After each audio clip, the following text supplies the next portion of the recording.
বিনামূল্যে রেশন ব্যবস্থার উপর নির্ভর করে পশ্চিমবঙ্গ সহ দেশের কোটি কোটি মানুষ। জাতীয় খাদ্য সুরক্ষা আইনের আওতায় প্রতি মাসে চাল, গম ও অন্যান্য খাদ্যশস্য পেয়ে সংসার চালান অসংখ্য নিম্ন ও নিম্ন মধ্যবিত্ত পরিবার। কিন্তু এবার সেই রেশন ব্যবস্থাকে ঘিরেই শুরু হয়েছে বড়সড় যাচাই অভিযান। অযোগ্য সুবিধাভোগীদের চিহ্নিত করতে উদ্যোগী হয়েছে কেন্দ্র ও রাজ্য প্রশাসন। ইতিমধ্যে দেশজুড়ে প্রায় ৬ কোটি রেশন কার্ড বাতিলের সুপারিশ করা হয়েছে বলে জানা গিয়েছে। এর মধ্যে পশ্চিমবঙ্গের প্রায় ১৭.৫ লক্ষ রেশন কার্ডও রয়েছে বলে বিভিন্ন প্রশাসনিক সূত্রে খবর। ফলে প্রশ্ন উঠছে, বাংলায় কি আরও বহু রেশন কার্ড বাতিল হতে চলেছে? কেন শুরু হয়েছে এই অভিযান? সরকারের দাবি, বহু বছর ধরে এমন অনেক ব্যক্তি বা পরিবার বিনামূল্যে রেশনের সুবিধা পাচ্ছেন যারা প্রকৃতপক্ষে এই প্রকল্পের যোগ্য নন। আবার বহু ক্ষেত্রে দেখা গিয়েছে মৃত ব্যক্তির নামেও রেশন তোলা হচ্ছে, আধার সংযুক্তির সমস্যা রয়েছে, কিংবা একই ব্যক্তি একাধিক পরিচয়ে সুবিধা নিচ্ছেন। এসব অনিয়ম দূর করতেই দেশজুড়ে তথ্য যাচাইয়ের কাজ শুরু হয়েছে। সরকারের লক্ষ্য, প্রকৃত দরিদ্র ও প্রয়োজনীয় মানুষ যাতে কোনোভাবেই বঞ্চিত না হন এবং সরকারি ভর্তুকির অপব্যবহার বন্ধ করা যায়। কারা হারাতে পারেন রেশন কার্ড? চলুন জেনে নেওয়া যাক। যাচাই প্রক্রিয়ায় মূলত কয়েকটি বিষয় খতিয়ে দেখা হচ্ছে। ১. মৃত ব্যক্তির নামে সক্রিয় রেশন কার্ড রয়েছে কিনা। ২. আধার নম্বর অকার্যকর বা বাতিল হয়েছে কিনা। ৩. একই ব্যক্তি একাধিক রেশন কার্ড ব্যবহার করছেন কিনা। ৪. পরিবারের আর্থিক অবস্থার পরিবর্তন হয়েছে কিনা। ৫.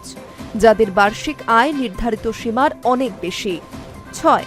সরকারি চাকরি বা নির্দিষ্ট সুবিধাভোগী শ্রেণীর অন্তর্ভুক্ত কিনা। সরকারি সূত্রের দাবি, এসব তথ্য যাচাই করে চূড়ান্ত সিদ্ধান্ত নেওয়া হবে। এবার জানব কারা রয়েছেন বিশেষ নজরে। প্রশাসনিক সূত্রে জানা গিয়েছে, বিভিন্ন সরকারি ডেটাবেস মিলিয়ে দেখা যাচ্ছে কেন্দ্রীয় সরকারি কর্মচারী, সরকারি পেনশনভোগী, ইপিএফ এ নিয়মিত অবদান রাখা কর্মী, ৪ চাকার ব্যক্তিগত গাড়ির মালিক, ভারী বাণিজ্যিক যানবাহনের মালিক, উচ্চ আয়ের পরিবার। তবে শুধুমাত্র এই শ্রেণীতে নাম থাকলে স্বয়ংক্রিয়ভাবে রেশন কার্ড বাতিল হবে এমন কোনো সরকারি নির্দেশ এখনো প্রকাশ্যে আসেনি। প্রতিটি ক্ষেত্রে নিয়ম অনুযায়ী যাচাইয়ের পর সিদ্ধান্ত নেওয়া হবে। ভোটার তালিকার তথ্য খতিয়ে দেখা হচ্ছে। সূত্রের খবর, ভোটার তালিকার বিশেষ সংশোধন বা যাচাই প্রক্রিয়াতে যাদের নাম বাদ পড়েছে তাদের তথ্য সংগ্রহ করা হচ্ছে। এই তথ্য রেশন কার্ডের নথির সঙ্গে মিলিয়ে দেখা হতে পারে। তবে ভোটার তালিকায় নাম না থাকলেই রেশন কার্ড বাতিল হবে এমন কোনো সরকারি ঘোষণা এখনো পর্যন্ত করা হয়নি। প্রশাসনিক যাচাইয়ের অংশ হিসেবেই বিভিন্ন তথ্য মিলিয়ে দেখা হচ্ছে। তবে পশ্চিমবঙ্গে কতজন প্রভাবিত হতে পারেন? দেশজুড়ে যে প্রায় ৬ কোটি রেশন কার্ড বাতিলের সুপারিশ করা হয়েছে তার মধ্যে পশ্চিমবঙ্গের অংশ প্রায় ১৭.৫ লক্ষ বলে জানা যাচ্ছে। তবে এটি চূড়ান্ত বাতিলের তালিকা নয়। প্রতিটি কার্ড যাচাইয়ের পরই প্রশাসন সিদ্ধান্ত নেবে। বিশেষজ্ঞদের মতে, অনেক ক্ষেত্রেই নথির ত্রুটি, আধার সংযুক্তির সমস্যা বা তথ্য আপডেট না থাকার কারণে নাম তালিকায় উঠে আসতে পারে। তাই যাচাই সম্পূর্ণ হওয়ার আগে আতঙ্কিত হওয়ার কোনো কারণ নেই। এবার জানব কেন এত গুরুত্ব পাচ্ছে রেশন ব্যবস্থা। ভারতে বিশ্বের অন্যতম বৃহৎ জনবন্টন ব্যবস্থা চালু রয়েছে। কোটি কোটি মানুষ প্রতি মাসে ভর্তুকিযুক্ত বা বিনামূল্যের খাদ্যশস্য পান। ফলে এই ব্যবস্থায় সামান্য অনিয়মও সরকারের ওপর বিপুল আর্থিক চাপ তৈরি করতে পারে। অর্থনীতিবিদদের মতে, অযোগ্য ব্যক্তিদের বাদ দিয়ে প্রকৃত সুবিধাভোগীদের কাছে খাদ্যশস্য পৌঁছে দেওয়াই সরকারের মূল লক্ষ্য হওয়া উচিত। একই সঙ্গে প্রকৃত দরিদ্র মানুষের অধিকার যাতে ক্ষুণ্ণ না হয় সেদিকেও সমান গুরুত্ব দিতে হবে। যাদের রেশন কার্ড রয়েছে তাদের কি করা উচিত? বিশেষজ্ঞদের পরামর্শ, রেশন কার্ডের নাম, ঠিকানা ও পরিবারের তথ্য সঠিক আছে কিনা যাচাই করুন।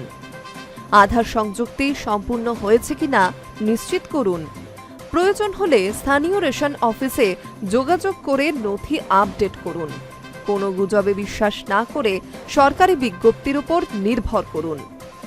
আতঙ্ক নয়, তথ্য যাচাই জরুরি। প্রশাসনিক মহলের মতে বর্তমানে যা চলছে তা মূলত একটি যাচাই প্রক্রিয়া।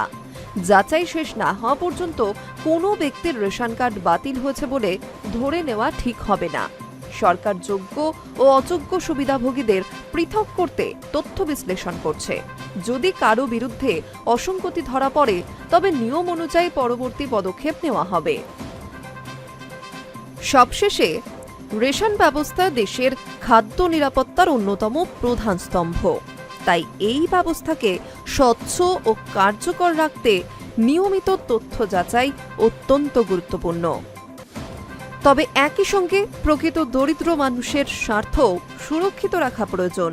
পশ্চিমবঙ্গ সহ দেশজুড়ে চলা এই যাচাই অভিযানের ফলে শেষ পর্যন্ত কতগুলি রেশন কার্ড বাতিল হয় এবং কতজন প্রকৃত সুবিধাভোগী তালিকায় বহাল থাকেন সেটাই এখন দেখার গুরুত্বপূর্ণ বিষয়।